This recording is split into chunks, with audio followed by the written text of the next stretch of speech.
Hello दोस्तों, welcome back to my channel study sociology. आज हम इस वीडियो में जानेंगे सोशल कंट्रोल के बारे में, यानी कि सामाजिक नियंत्रण क्या होता है, समाज में इसकी क्या भूमिका है। तो फ्रेंड्स, वीडियो में आगे बढ़ने से पहले मैं आपको फिर से याद दिला देती हूँ कि अगर अभी तक आपने इस चैनल को सब्सक्राइब नहीं किया है तो फटाफट सब्सक्राइब कर लीजिए ताकि इम्पॉर्टेंट सोशियोलॉजिकल वीडियोस आपसे छूट ना जाएं। Okay, thank you. तो हम आगे बढ़ते हैं वीडियो में। सोशल कंट्रोल, सामाजिक नियंत्रण होता क्या है। सबसे पहले इसको किसने शुरू किया था? तो एक अमेरिकन सोशियोलॉजिस्ट थे, E.A. रॉस जिनका नाम था। उन्होंने एक बुक लिखी थी सोशल कंट्रोल नाम से, जो कि 1901 में पब्लिश भी हुई थी। उन्होंने ही सबसे पहले अपनी बुक सोशल कंट्रोल में सोशल कंट्रोल संबंधी विचार क्या कहते हैं व्यक्त किए थे। तो देखते हैं परिभाषाएं सामाजिक नियंत्रण की क्या है। जो सामाजिक नियंत्रण होता है वह विधि है जिसके द्वारा एक सोसाइटी है वो अपने सदस्यों के जो बिहेवियर होता है उसका रेगुलेशन करता है, उसका नियमन करता है कि हमारे सदस्यों को हमारे द्वारा निर्धारित प्रतिमानों के हिसाब से ही काम करना है।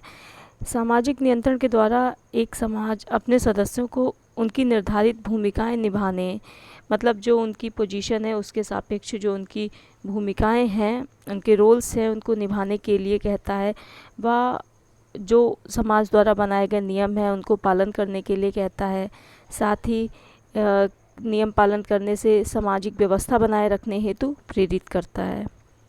सामाजिक नियंत्रण द्वारा व्यक्ति के व्यवहार, उसका जो बिहेवियर है को समाज में स्थापित प्रतिमान, जो पहले से ही समाज में जो नॉर्म्स हैं, हमारे जो वैल्यूज़ हैं, उसके अनुरूप व्यक्ति को ढालने का प्रयास किया जाता है। कि भाई जैसे कोई ट्राइबल कम्युनिटी है, उसके अपने जीवन जीने के अलग नियम हैं, तो बच्चा बचपन से ही इन अ सर्टन वे में सोशलाइज होता है ताकि वो सोसाइटी द्वारा जो गिवन रूल्स हैं उनको फॉलो करता रहे, ताकि एक जो सिस्टम बना है काम करने का वो चलता रहे। सपोज़ दैट उनका एग्रीकल्चर के उनके अपने नियम हैं, तो वो बच्चा बचपन से ही सीखता रहता है, तो वो नियम एक पीढ़ी से दूसरी पीढ़ी तक जाते भी रहते हैं और धीमे धीमे उस स्पेशल जैसे एग्रीकल्चर आस्पेक्ट में जो नियम बने हैं वो एक पीढ़ी से दूसरी पीढ़ी हस्तांतरित होंगे और वो नियम पीढ़ी दर पीढ़ी चलेंगे। सोशल कंट्रोल का उद्देश्य क्या है? सामाजिक नियंत्रण समाज में क्यों ज़रूरी है, देख लेते हैं। सामाजिक व्यवस्था को स्थापित करने के लिए, ठीक है, एक सोशल सिस्टम बनाने के लिए नियमों की व्यवस्था है। ये तो हम लोगों ने पढ़ा ही था, सोशल सिस्टम वाले वीडियो में देखा ही था। फिर है सामाजिक एकता को स्थापित करने के लिए, मीन्स अगर कई लोग एक जैसे नियमों का पालन करेंगे तो उनके बीच एकता आएगी, ये कहा जा रहा है। अगर सब अपना अपना करेंगे तो फिर जो है कि समाज में एकता नहीं आएगा, फिर वो जो कलेक्टिविटी की जैसे दुर्खाइम बात करते हैं, तो वो चीज़ लाने के लिए सामाजिक नियंत्रण बहुत ज़रूरी है। फिर है मानव व्यवहार को नियमित व नियंत्रित करने के लिए, मीन्स कि ऐसा ना हो अगर व्यक्ति सर्टेन जो सोसाइटी द्वारा गिवन हमारे नॉर्म्स हैं उनको फॉलो नहीं करेगा तो व्यक्ति का व्यवहार भी अलग जा सकता है, अपने मन से काम कर सकता है। तो समाज को चलाने के लिए व्यक्तियों का समाज द्वारा निर्धारित परिस्थिति और भूमिकाओं के हिसाब से काम करना बहुत इम्पॉर्टेंट है। फिर है संस्कृति के मौलिक तत्वों की रक्षा करना, कि मतलब उस सोसाइटी की जो कल्चर है, उनके सिंबल्स हैं, उनके जो भी एलिमेंट्स हैं उनकी रक्षा के लिए भी सामाजिक नियंत्रण बहुत ज़रूरी है। फिर है सोशल सिक्योरिटी, सामाजिक सुरक्षा प्रदान करने भी सोशल सिक्योरिटी के लिए सामाजिक नियंत्रण बहुत ज़रूरी है। फिर देख लेते हैं सामाजिक नियंत्रण की थ्योरीज़ क्या हैं।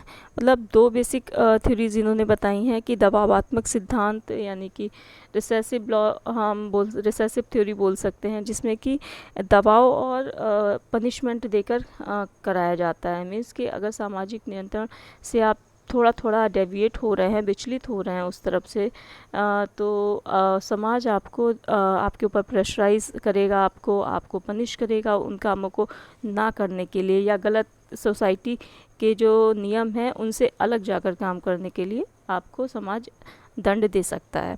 फिर इनका प्रतिमानात्मक या मूल्यात्मक सिद्धांत मीन्स जो आपका रेस्टिट्यूटिव लॉस होते हैं कि अगर आप सोसाइटी के नियमों से अलग जाकर कुछ काम करते भी हैं तो आपको पनिशमेंट नहीं मिलेगी, बल्कि जो काम आपने किया है आपकी गलती सुधारने का मौका देगा समाज। तो इन दो थ्योरीज पे सामाजिक नियंत्रण के सिद्धांत काम करते हैं। फिर देख लेते हैं नियंत्रण का स्वरूप क्या होता है जो हमारे समाज हैं। यानी कि पहला तो हम देखते हैं प्राथमिक नियंत्रण। जो है प्राथमिक समूह में नियंत्रण का जो स्वरूप होता है वो अनौपचारिक, प्रत्यक्ष, घनिष्ठ होता है। मीन्स प्राथमिक समूह जैसा कि कूले ने बताया था, हमारा परिवार, पड़ोस, मित्र मंडली या आपस में जिनके आमने सामने के घनिष्ठ संबंध होते हैं, उनमें सामाजिक नियंत्रण का स्वरूप क्या बताया, अनौपचारिक। मीन्स इसमें लिखित कुछ नहीं होगा, मतलब और फॉर्मल नहीं होगा। फिर होगा प्रत्यक्ष, हाँ चूँकि आमने सामने के संबंध है तो प्रत्यक्ष नियंत्रण होगा ही होगा। और घनिष्ठ होगा, सपोज दैट माता पिता जैसे अपने बच्चों को कंट्रोल करते हैं, वो क्या कहते हैं, प्रत्यक्ष, क्या कहते मतलब अनौपचारिक तरीके का नियंत्रण है और प्रत्यक्ष नियंत्रण की ही कैटेगरी में आएगा। और जैसे कि दुर्खाइम ने भी दो तरीके के सोसाइटीज़ बताए थे ना, मैकेनिकल सोसाइटी और ऑर्गेनिक सोसाइटी। तो मैकेनिकल सोसाइटी मीन्स आदिम समाज, मैकेनिकल सोसाइटी जो था हमारा, यांत्रिक समाज में भी जो सामाजिक नियंत्रण का जो स्वरूप था वो हमारा यही था, अनौपचारिक, प्रत्यक्ष और घनिष्ठ था। फिर इसमें बताया गया है कि द्वितीय समूह में सामाजिक नियंत्रण का जो स्वरूप होता है वो औपचारिक होता है। मीन्स जो लार्ज ग्रुप होते हैं उनमें फॉर्मल होता है, जिसमें जैसे रूल्स होते हैं, लॉज होते हैं, उनके फॉर्मल मीटिंग्स होते हैं, उनके मीडिया होते हैं कंट्रोल करने के लिए, जिसमें न्यूज़पेपर, प्रिंट मीडिया और डिजिटल मीडिया आ जाते हैं। क्योंकि ये जो द्वितीय समूह है बहुत बड़ा होता है, इनमें आमने सामने के संबंध भी नहीं होते हैं। सपोज दैट एक ऑफिस स्ट्रक्चर है तो बहुत बड़ा है, जिसकी अलग अलग ब्रांचेस हैं कई उसमें, तो उसको कंट्रोल करने के लिए सर्टेन रूल्स बनाए जाते हैं, गाइडलाइंस बनाई जाती हैं। तो वहाँ पर सामाजिक नियंत्रण का जो स्वरूप है वो औपचारिक कहलाएगा। फिर इसमें है कि सामाजिक नियंत्रण के स्वरूप या प्रकार क्या हैं, जो कि अलग अलग थिंकर्स ने बताए हैं कि सामाजिक नियंत्रण किस किस प्रकार से कर सकते हैं। तो इसको भी देख लेते हैं। जैसे कि लैम्बले ने बताया है शारीरिक शक्ति विधि और मानवीय प्रतीक विधि, इन्होंने दो बताए हैं। शारीरिक शक्ति विधि में वही है कि फिजिकल पनिशमेंट देकर सामाजिक नियंत्रण करते हैं अगर आपने कोई गलती की है। और मानवीय प्रतीक विधि में क्या है, आपको क्या कहते एक को पनिशमेंट दिया जाएगा और उसका मैसेज पूरी सोसाइटी में जाएगा, ताकि बाकी लोग अपने आप ही अलर्ट हो जाएं और उस क्या कहते गलत व्यवहार जो कि समाज द्वारा स्वीकृत नहीं है उसको करने से बचें। किम्बल यंग के अनुसार क्या है, आपने बताया है दो तरीके के प्रकार सामाजिक नियंत्रण के, समाज में दो तरीके से नियंत्रण करते हैं, जैसे कि सकारात्मक सामाजिक नियंत्रण और नकारात्मक सामाजिक नियंत्रण। जो पॉजिटिव सोशल कंट्रोल है उसके अंतर्गत जैसे किसी ने कोई अच्छा काम किया तो उसको अवार्ड दे दिया, उसको प्रशंसा किया, इस तरीके से किया जा सकता है ताकि वो मोटिवेट हो और समाज के अन्य सदस्य भी मोटिवेट हो, समाज और अच्छा काम करें, समाज द्वारा जो स्वीकृत नॉर्म्स एंड वैल्यूज़ हैं उनको फॉलो करें। और दूसरा जो नकारात्मक सामाजिक नियंत्रण है उसमें यह है कि अगर किसी व्यक्ति ने समाज द्वारा स्वीकृत नियमों का उल्लंघन किया है तो उनको पनिशमेंट देते हैं, और ये पनिशमेंट भी सारे समाज को पता रहता है ताकि आगे चल के वो इस तरीके का कोई भी व्यवहार ना करें। जैसे हमारे सोसाइटीज़ में है कि अगर किसी कोई सपोज दैट रेप केस ही ले लीजिए, तो कोर्ट जो है रेप केस जो विक्टिम होता है उसको प्रोटेक्ट करती है, और जो क्या कहते हैं कल्प्रिट होता है उसको पनिशमेंट देती है, और सारी सोसाइटी में इन चीज़ों का मीडिया के थ्रू मैसेज होता है ताकि आगे वो काम ना करें, इस तरीके से है। फिर है कूले के अनुसार इन्होंने दो तरीके से बताया है, एक है चेतन सामाजिक नियंत्रण मीन्स कॉन्शियस सोशल कंट्रोल, दूसरा है अनकॉन्शियस अचेतन सामाजिक नियंत्रण। इन्होंने चेतन सामाजिक नियंत्रण में बोला है कि जो काम हम कॉन्शियस वे में करते हैं, कॉन्शियसली करते हैं रोज़मर्रा की लाइफ में, वो हमारा चेतन सामाजिक नियंत्रण में आता है। सपोज दैट आप कहीं जॉब करते हैं, वर्किंग हैं, आप ऑफिस में गए, आपने अपने सारे काम किए, तो वो काम आपने कॉन्शियस होकर किए, तो आपका कॉन्शियस सामाजिक नियंत्रण में आएगा। और आपका अनकॉन्शियस में वो आएगा जो काम आप परंपराओं के हिसाब से जो हमारी रूढ़ियाँ हैं, मोड्स हैं, उनके हिसाब से करते हैं, आप फोक वेज के हिसाब से करते हैं, वो काम आपका अचेतन में आ जाएगा। वो इसलिए आ जाएगा क्योंकि आपको उसके पीछे ये सोचना नहीं पड़ता है कि बहुत ज़्यादा कॉन्शियस नहीं होना पड़ता, अनकॉन्शियस वे में, क्योंकि उनके जो प्रोसेस हैं वो ऑलरेडी समाज द्वारा निर्धारित हैं, आपको वही सर्टेन प्रोसेस फॉलो करने।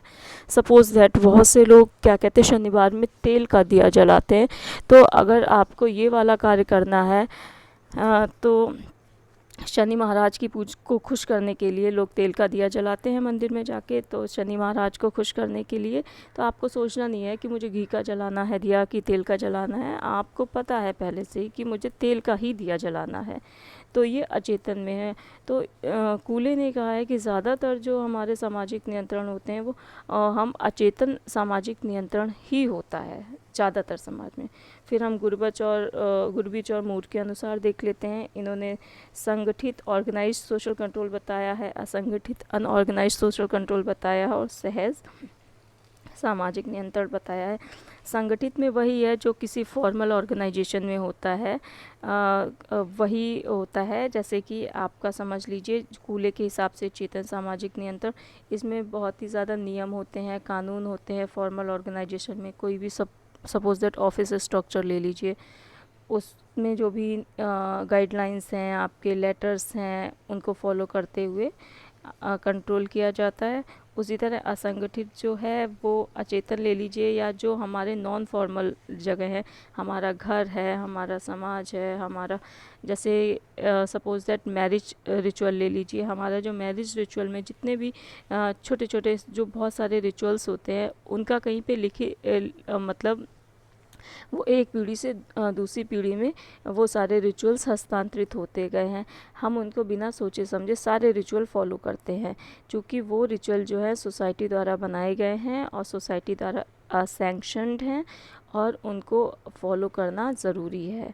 तो इस तरीके से। और सहज सामाजिक नियंत्रण में क्या आ जाता है, जो हम क्विकली कर लेते हैं, मिक्स टाइप के, वो चीज़ सहज में आ जाते हैं।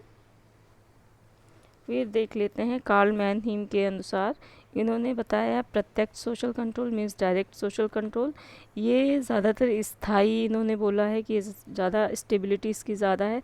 जैसे ये भी प्राथमिक ग्रुप में ही होता है, जैसे कि माता पिता या पड़ोसी मित्र मंडली, जो कि प्राथमिक समूह ही हैं। तो माता पिता अपने बच्चों को कंट्रोल कर रहे हैं या पड़ोसी अपने पड़ोसी को कंट्रोल कर रहे हैं, उस टाइप से ये बता रहे हैं इसमें। और अप्रत्यक्ष सामाजिक नियंत्रण जो बहुत बड़े बड़े ग्रुप में हो रहा है, जहाँ पर द्वितीय समूह की विशेषताएं पाई जाती हैं, और वहाँ पर अप्रत्यक्ष सामाजिक नियंत्रण ही होता है।